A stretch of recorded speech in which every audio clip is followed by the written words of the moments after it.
పరిపాలన ఏ విధంగా ఉంది? ఏ విధంగా అంటే అందరికీ అన్ని విధాలుగా అందుబాటులో లేదండి. కొంతమందికి బాగానే ఉన్నాయి, కొంతమంది సంక్షేమ పథకాలు అందిస్తున్నామని చెప్పి అన్నారు కదా, సంక్షేమ పథకాలు అందట్లేదు వింటాం. ఇప్పుడు మాది ప్రైవేట్ గ్రాంట్ వస్తారు. మాకేమి ఆటో వాళ్ళకి వాళ్ళకి వాళ్ళ 10 దాకా ఇచ్చారు. మాకేం మాకేమో సొంతంగా మా మామగారు పక్కడికి వెళ్ళాము. చేయొచ్చు పథకం అది ఇది లోన్ కూడా మాకు రాలేదు. ఏమంటున్నారన్న కారణం ఏంటి? అదేవిధంగా డ్వాక్రా మహిళలకి రుణాలు అందిస్తున్నాము, డ్వాక్రా మహిళలకి ఏమో అన్ని విధాలుగా అన్ని చేస్తున్నామని చెప్పి అంటున్నారు కదా, డ్వాక్రా మహిళలకి ఏమో పూర్తి స్థాయిలో అందుతున్నాం లేదా? డ్వాక్రా మహిళలు పర్వాలేదండి, వాళ్ళకి లోన్లు అవి ఇస్తున్నారు, వాళ్ళకి పథకాలు అయ్యి వాళ్ళకి వచ్చినవి ఇస్తున్నారు. మేము సొంతంగా ఇల్లు కావాలనేసి 25,000 కట్టామండి. ఆ 25,000కి అతి లేదు పతి లేదు, ఇల్లుకి వచ్చే సమాధానం కూడా లేదు.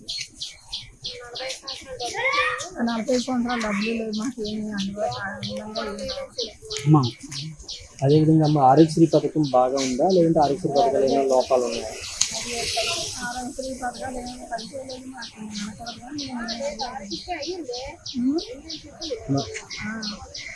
అయితే మా ఆయన గారికి ప్రాబ్లం వస్తే ఆరోగ్యశ్రీ. ఏ ప్రభుత్వం ముఖ్యమంత్రి అయితే బాగుంటుంది అనుకుంటున్నారు? చంద్రబాబు నాయుడు వస్తే పథకాలు ఎందుకు బాగా అందుతాయి అనుకుంటున్నారు, లేదా జగన్ మళ్ళీ ముఖ్యమంత్రి అయితే బాగుంటుంది? ఎవరైనా మాకు ఒకటేనండి, ఎవరైనా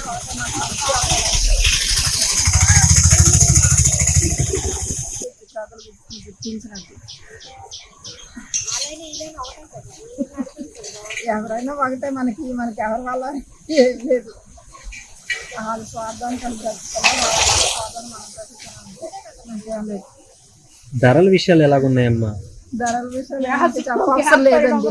గ్యాస్ 800, 700 ఉండేది, అలాంటిది ఇప్పుడు 1100 తిడిపించుకుంటున్నాం. గ్యాస్ నిత్యావసర వస్తువులు ఏ విధంగా ఉన్నాయి? నిత్యావసర వస్తువులు కూడా అలాగే రేట్లు పెరిగిపోయాయండి. అన్ని రేట్లు పెరిగిపోయాయి, బాగా పెరిగాయి. అన్ని అది మళ్ళీ తగ్గిందంటే రైస్ పెరిగిపోయింది.